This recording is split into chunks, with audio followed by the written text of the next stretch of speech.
Halo teman-teman, hari ini kita akan melakukan analisis retrosintesis dan sintesis dari senyawa organik. Target molekul yang akan kita gunakan adalah senyawa beta-kloroamina dengan rumus molekul C11H12ClNO2 yang memiliki aktivitas sebagai antitumor. Sebelum melakukan sintesis senyawa tersebut, terlebih dahulu kita melakukan analisis retrosintesis atau pemutusan ikatan pada molekul untuk mendapatkan starting material atau bahan awal. Dalam retrosintesis, tahap pertama yang kita lakukan yaitu kita lihat dulu gugus yang ada pada beta-kloroamina. Di sini ada etil klorida. Kita akan memutus pada bagian Cl karena Cl di sini merupakan suatu halida di mana adalah gugus pergi yang baik sehingga mudah untuk didiskoneksi. Sehingga ikatan yang putus adalah ikatan C dengan Cl saat sintesisnya nanti akan dilakukan dengan reaksi SN2. Kemudian sinton positif yang terbentuk ada di sini akan saya ekuivalenkan dengan OH sehingga dia akan membentuk molekul seperti ini. Karena tidak mungkin kita ekuivalenkan dengan halida lagi ya. Selanjutnya kita diskoneksi pada bagian ini agar dapat membentuk sinton epoksida karena epoksida di sini memiliki reaktivitas yang tinggi akibat regangan sudut dan ikatan bengkok pada atom oksigen dalam strukturnya. Sehingga saat sintesis nanti akan lebih mudah untuk dilakukan. Diskoneksi pada bagian ini itu disebut 1,2 difungsional.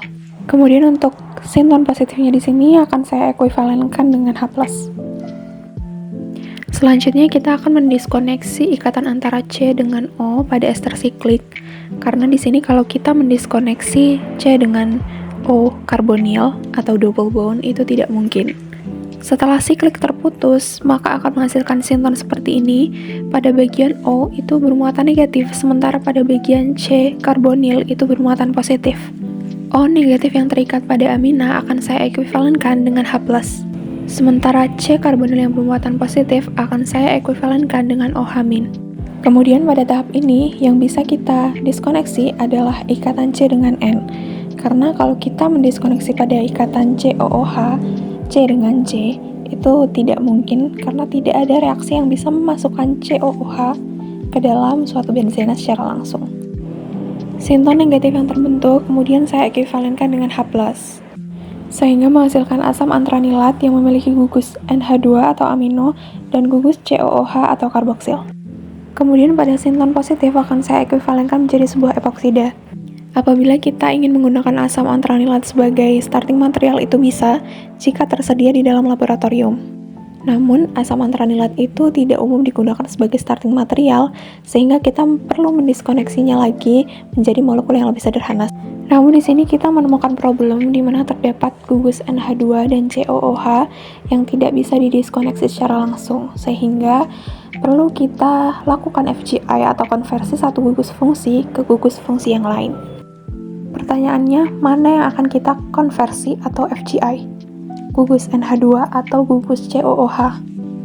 Jika kita FGI pada NH2 menjadi NO2, maka saat sintesis nanti, gugus COOH atau karboksil akan menjadi pengarah meta, sehingga NO2 akan masuk pada bagian ini, menghasilkan produk yang salah.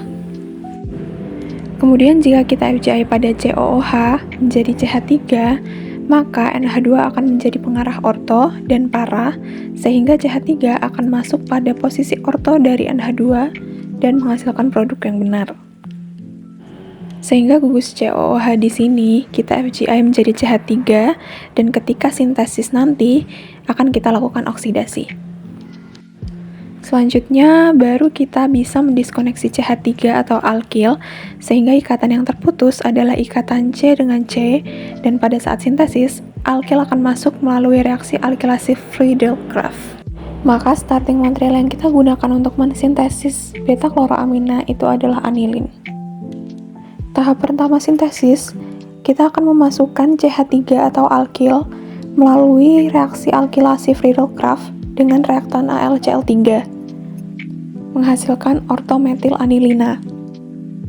Selanjutnya gugus CH3 akan kita oksidasi menggunakan KMNO4 menjadi gugus karboksil atau gugus COOH menghasilkan asam antranilat.